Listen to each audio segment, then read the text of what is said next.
Francine is expected to produce multiple hazards into portions of Texas and Louisiana's coastline.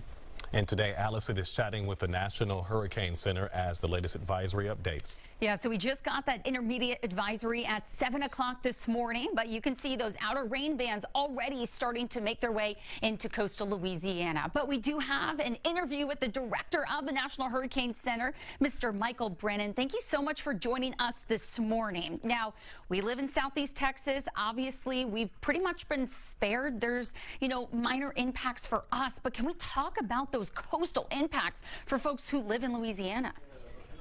Yeah, we're going to see multiple life-threatening hazards, playing out over the next, 12 to 24 hours for much of southern and southeastern Louisiana. You can already see the heavy rainfall moving on shore here into the southern coast of Louisiana. You can see the eye of Francine here in the radar imagery. We're really going to see those, the storm surge is one of our biggest concerns here from Intercoastal City over to Port Francine, expecting somewhere in this region to get 5 to 10 feet of inundation above ground level as the center of Francine makes landfall along the coast here late this afternoon or this evening.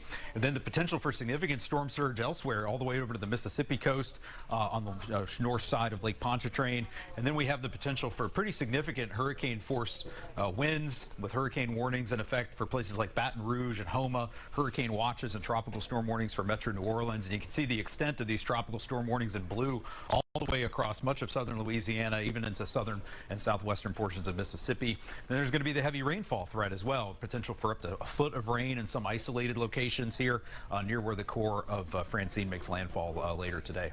And then, so I want to talk about the strengthening of this storm, because it strengthened pretty quickly in the Gulf, and we're likely going to be seeing it make landfall as what, Category 2 hurricane? It's going to be close. Again, it could be Category 1, Category 2. We're starting to see those stronger upper-level winds start to affect Francine now. You can see the cloud shield being pushed out well in advance of the center. We haven't seen a lot of strengthening in the last 2 or 3 hours from the aircraft data that's been in there. Certainly could get up to Category 2. Whether it's a Category 2 or Category 1 at this point almost doesn't make much difference. Those impacts are coming, and the center is going to be moving on shore in the next 12 hours or so. And then that heavy rain will continue inland, like you mentioned. Let's go through the winds, because we're likely going to be seeing some pretty strong winds along the coast, but that's going to get drug inland as well.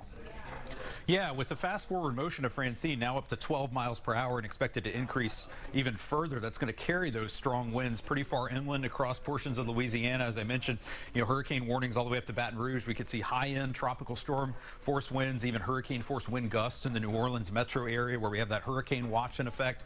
And then we're expecting to see tropical storm conditions all the way up into portions of southern Mississippi, even just to the south of Jackson where we have tropical storm watches in effect. Could see trees, some tree damage, scattered power outages here, more widespread power outages near where the core of Francine makes landfall in coastal Louisiana. And then just one more question, Michael. So, yesterday officially was the peak of the hurricane season, and we're seeing things start to ramp up. So even though we're not going to be seeing much of the impact here in Southeast Texas, what do you want to tell folks? Like, hey, we still have several weeks and months left of the season. Yeah, most of the activity still to come in the hurricane season. It's kind of backloaded. We're watching 3 or 4 other areas out across the tropical Atlantic and off the southeast coast. No imminent threats for, say, the Texas coast at this point, but as we move later into the hurricane season, the location where storms form tends to shift back to the western part of the basin, the Caribbean, the Gulf, near the U.S. East Coast. So that threat is going to continue all the way through the rest of September into October, and hurricane season runs all the way through the end of November, as you well know. So people don't want to let their guard down. Stay vigilant, keep checking, and we'll be watching things here at the Hurricane Center for you. Thank you so much. Have a great day, and thank you so much for your hard work. We appreciate it. Thanks. Thank you for that info.